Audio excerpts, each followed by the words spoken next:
एक कहानी बताता हूँ। ईयर 1874 कुछ आर्टिस्ट ने साथ मिलकर एक सोसाइटी बनाई जिसमें पेंटर्स और स्कल्पचर आर्टिस्ट शामिल थे। क्यों बनाई गई? क्योंकि कुछ यूनिवर्सिटीज़ के स्कॉलर्स को लगता था कि इनका काम काफ़ी एक्सपेरिमेंटल है।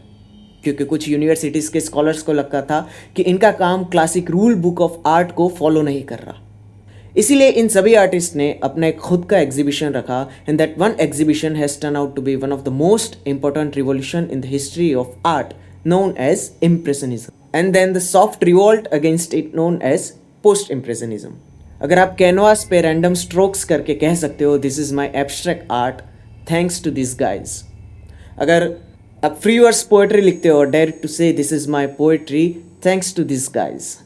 यहाँ से पीछे चलता है ईयर 1853। जन्म होता है एक बहुत ही शांत सहमे हुए thoughtful mind Vincent van Gogh. Vincent की अर्ली लाइफ की इतनी स्टोरीज है नहीं, या तो ऐसा है कि जितनी भी स्टोरीज है उसके बारे में हमें श्योर शॉर्ट पता नहीं है कि ऐसा हुआ था कि नहीं हुआ था। जैसे कि एक कहानी है कि विंसेंट का जो नाम है वो उसके बड़े भाई के नाम पे रखा गया था जो जी नहीं पाया था। If Vincent knew this one can really feel that he और she might just be a replacement of previous child. Vincent की स्कूल की लाइफ बहुत अच्छी थी, वो ग्रेड्स में भी काफ़ी अच्छा था, लेकिन सेकेंडरी स्कूल्स में वो स्कूल्स ड्रॉप कर देता है for unknown reasons. Now this two episodes can be very traumatic episodes from his early life. Vincent at the age of 16 as a trainee काम कर रहा था एक आर्ट डीलिंग कंपनी में। विंसेंट की जो फैमिली थी वो जस्ट अबव मिडिल क्लास थी, लेकिन उसके जो सारे अंकल्स थे वो काफ़ी वेल सेटल थे और उन्हीं की वजह से विंसेंट को जॉब मिली थी।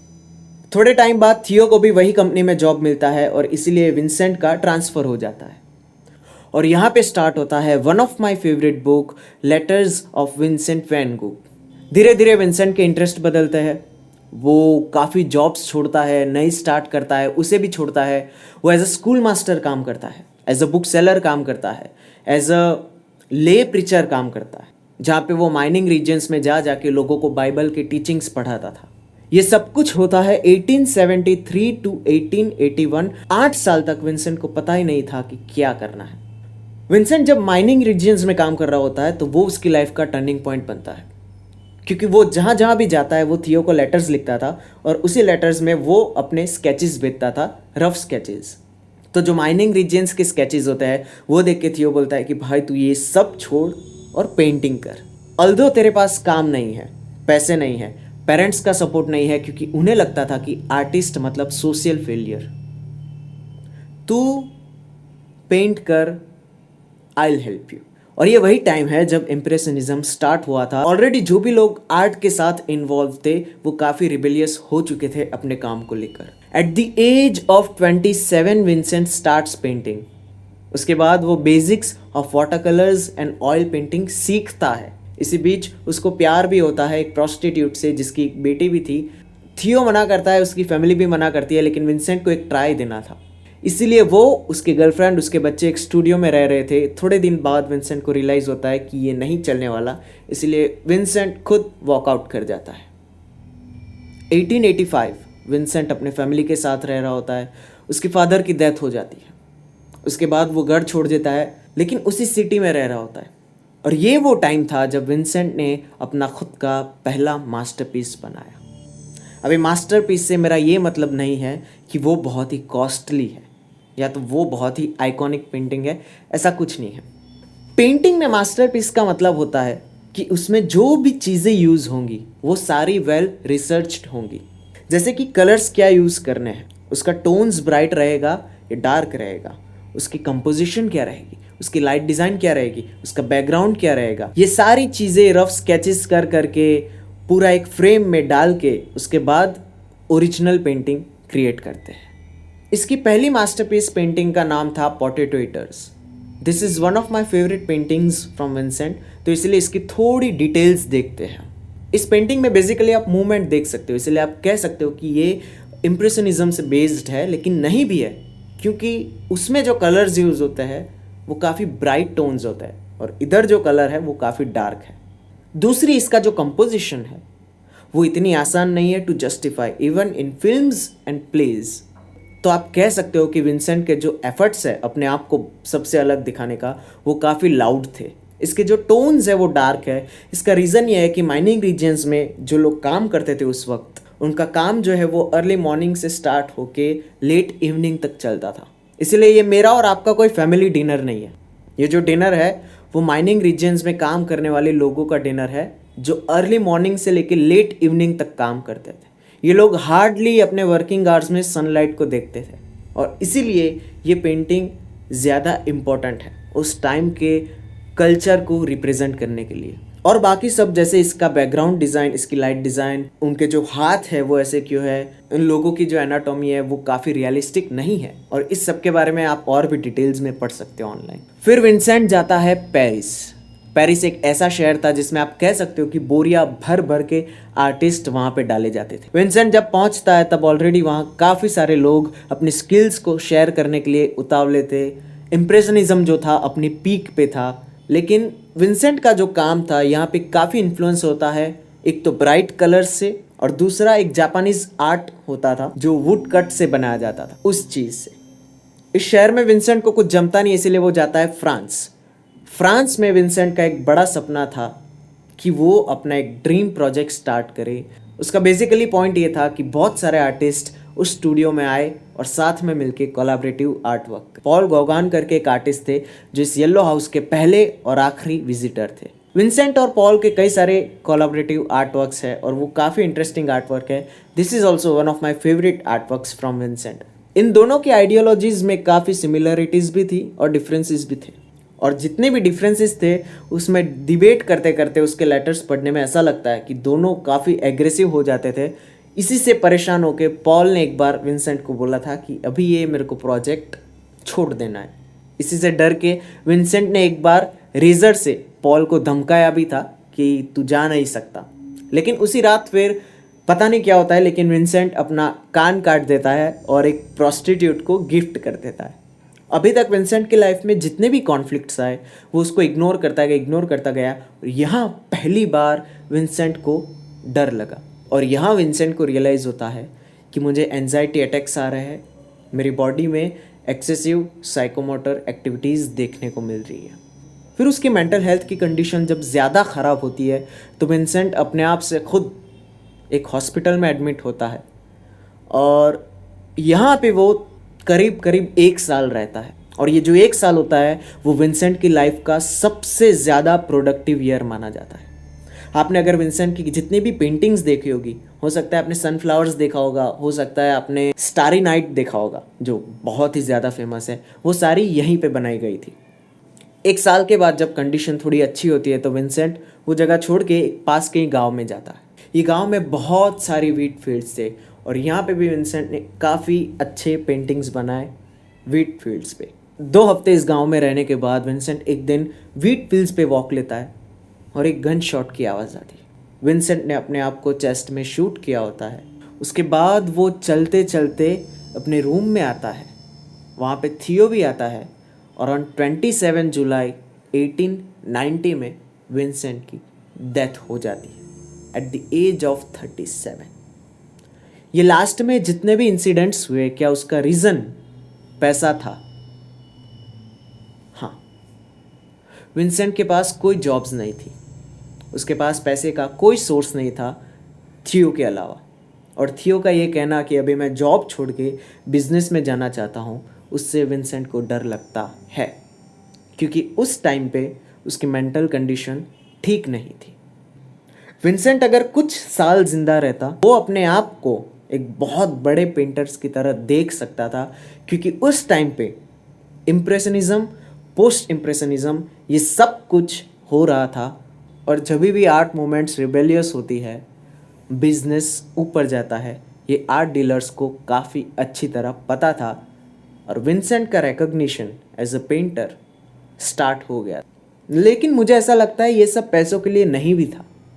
बेसिकली उसकी लाइफ में जितने भी कॉन्फ्लिक्ट्स आते थे उसको वो इग्नोर करके आगे बढ़ने की ट्राई करता था, और उसके सामने एक और बड़ा कॉन्फ्लिक्ट आ जाता था। उसका होना वो बस एक रिप्लेसमेंट है, उसका स्कूल छोड़ना, फैमिली सपोर्ट ना होना, उसका love life failure. Till the age of 27 आपको पता ही नहीं है कि आपको क्या करना है। हमें विंसेंट की कहानी क्यों पसंद आती है? अगर ब्रेन का स्ट्रक्चर हम देखें तो अलग अलग काम करने के लिए अलग अलग एरिया असाइन होते हैं। जैसे कि लैंग्वेजेस, स्पीकिंग राइटिंग का एक अलग एरिया होता है, विजुअल सिग्नल्स को समझना एक अलग एरिया होता है, ऑडिटरी सिग्नल्स के लिए अलग होता है, कॉग्निशन के लिए अलग होता है, क्रिएटिविटी के लिए अलग होता है। जब हम म्यूज़िक सुनते हैं तब हमारे ब्रेन में अगर उसका जो स्कैन इमेजेस है वो देखे, एक साथ कई सारे एरियाज एक्टिवेट होते हैं। जिसी तरह सेक्स में होता है, अपना कोई फेवरेट फूड आप देखो तो होता है। मुझे ऐसा लगता है कि जब भी मैं पेंटिंग देखता हूँ इसी का या तो कोई और आर्टिस्ट का, तो मैं क्या सोचता हूँ। पहला तो विंसेंट जो मुझे बताने की कोशिश कर रहा है, डायरेक्ट विजुअल जो इफेक्ट आ रही है। उसके अलावा मैं विंसेंट के लेटर्स के बारे में सोचता हूँ, इस मोमेंट पे उसने किससे क्या क्या बातें की। दूसरा मैं सोचता हूँ कि विंसेंट के लाइफ में जितने भी लोग इन्वॉल्व थे वो उसकी लाइफ को और बेटर बनाने के लिए क्या क्या कर सकते थे। विंसेंट खुद अपनी लाइफ को बेटर बनाने के लिए क्या क्या कर सकता था। दूसरी साइड मैं अपने आप को रिलेट करता हूँ और मैं सोचता हूँ कि सेम सिचुएशंस मेरे साथ कब कब हो गई है, तब मेरी क्या एक्शंस थी, मेरे क्या रिएक्शंस थे, मैंने किस तरह उस चीज़ को हैंडल किया था। अगर फ्यूचर में ऐसा कुछ होता है तो मैं किस तरह से हैंडल करूँगा। और इतनी सारी चीज़ें जब एक साथ होती है तो हमें वो चीज़ काफ़ी अट्रैक्ट करती है, क्योंकि हमारा ब्रेन जो है वो सिर्फ एक चीज़ नहीं देख रहा। और जितने आर्टिस्ट को मैं जानता हूँ और उसकी पेंटिंग हो तो मुझे ऐसा लगता है कि पूरा ऑर्केस्ट्रा, अलग अलग इमोशंस एक साथ बज रहे हैं। जितने भी बड़े आर्टिस्ट होते हैं ना, उनसे हमें दो चीज़ें सीखनी चाहिए जिसमें से हम एक पे ही फोकस करते हैं। पहला तो ये होता है कि हमें क्या क्या सीखना चाहिए। दूसरा और बहुत इम्पोर्टेंट चीज़ है, हमें क्या क्या नहीं सीखना चाहिए। जैसे कि विंसेंट की स्टोरी से नहीं सीखने वाली चीज़ ये है कि विंसेंट ने अपनी जॉब्स को कभी सीरियसली नहीं लिया। तो अगर आप एज एन इंडिविजुअल, आपको पैसों की ज़रूरत है, आपकी फैमिली को सपोर्ट चाहिए, तो ये आपकी रिस्पॉन्सिबिलिटी है कि आप अपने आर्ट को और अपनी जॉब्स को किस तरह से मैनेज करते हो। यह आपकी रिस्पॉन्सिबिलिटी है कि आप अपने क्राफ्ट को कैसे सेल करते हो। विंसेंट की लाइफ में जब भी कॉन्फ्लिक्ट्स आए, मुझे ऐसा लगता है कि उसने हमेशा से ये कॉन्फ्लिक्ट्स इग्नोर करने की कोशिश की। इस पॉइंट पे कार्ल यंग करके एक साइकाइट्रिस्ट थे, उसकी टीचिंग को यहाँ पे मैं हाईलाइट करना चाहूँगा। The foundation of all mental illness is unwillingness to experience legitimate suffering. कि एंजाइटी और जो डिप्रेशन है उसका रीज़न फॉल्टी माइंड नहीं है, उसका रीज़न ये है कि हमारी वे ऑफ लिविंग काफ़ी फॉल्टी है। आपकी लाइफ में जब भी कॉन्फ्लिक्ट्स होता है, it is your duty to face it with a straight back and solve it. उसका रीज़न बताओ, हमारी जो बायोलॉजी है, हमारी जो बॉडी है, वो भी इसी तरह से डिज़ाइन है। हम जिम क्यों जाते हैं? अपने आप को पेन देने। अपने आप को पेन क्यों देते हैं? क्योंकि हम ज़्यादा फिजिकली स्ट्रांग हो सके। इसलिए हम वेट लिफ्ट करते हैं और ऐसी वेट लिफ्ट करते हैं जो हमारे मसल की कैपेसिटी के बाहर है। उसी तरह से हमारा माइंड भी काम करता है। हमारे लाइफ में जितने भी कॉन्फ्लिक्ट्स आते हैं, हमें ऐसा लगता है कि हम सॉल्व नहीं कर पाएंगे, उसको इग्नोर करते हैं। छोटे मोटे कॉन्फ्लिक्ट्स इग्नोर हो जाते हैं, कोई बड़ी दिक्कत नहीं है। लेकिन जितने भी अनसॉल्व कॉन्फ्लिक्ट्स होते हैं वो हमारे बैक ऑफ द माइंड में एक स्टैक क्रिएट करता है। और जब भी कोई ऐसी सिचुएशन आए कि वो कॉन्फ्लिक्ट अवॉइड करने लायक नहीं है, उस टाइम पे ये जो पूरा स्टैक होता है वो एक साथ आपके ऊपर गिरता है। इससे आती है एंजाइटी अटैक्स और डिप्रेशन, कई सारे मेंटल इलनेसेस। इसी की वजह से कार्ल यंग बोलता है कि जितने भी इश्यूज हो रहे हैं उसको सॉल्व करते जाओ, सफ़र करते जाओ। सफ़र करना ज़रूरी है। विंसेंट से हम क्या सीखते हैं? विंसेंट ने बस 10 साल काम किया, at the age of 27 to 37। 10 साल में उसने 900 से ज़्यादा कैनवासेस बनाए और कई सारे और स्केचेस और ड्राइंग। बेसिक मैथ अगर लगाए तो इसका मतलब ये है कि हर 36 घंटे में विंसेंट एक नया पेंटिंग क्रिएट करता था। इस चीज़ को आप अपनी स्किल पे अप्लाई करके देखना। बेसिकली अगर मैं मेरा बताऊं, मैं हर 2 दिन में एक नया गाना बना के रिलीज़ कर दूँ, ये ऐसी बात है। मेरी उतनी कैपेसिटी है लेकिन मैं नहीं कर पाता। क्यों नहीं कर पाता, उसके रीज़न मेरे को फाइंड करना है। आपकी जो कैपेसिटी है वो आप नहीं करते 100% यूज़, क्यों नहीं करते वो आपको फाइंड करना है। Discipline, ethics. विंसेंट हमें सिखाता है कि there is no such a thing as starting late. मेरे को यहाँ पे एक फिलोसोफर का कोट याद आ रहा है, बट मेरे को उसका नाम नहीं पता।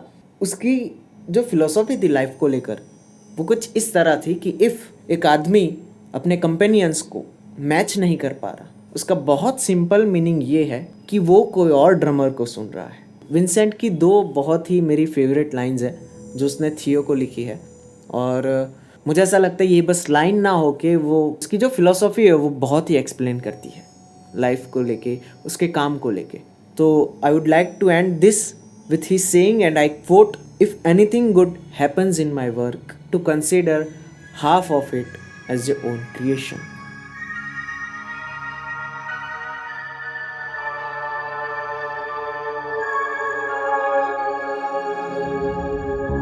I always lose when I'm alone. Be with me, man, please. I'll take care from now. I'll watch my steps. Be with me, man, please.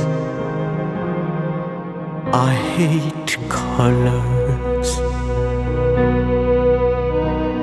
of pride. Can't look at them anymore. I always lose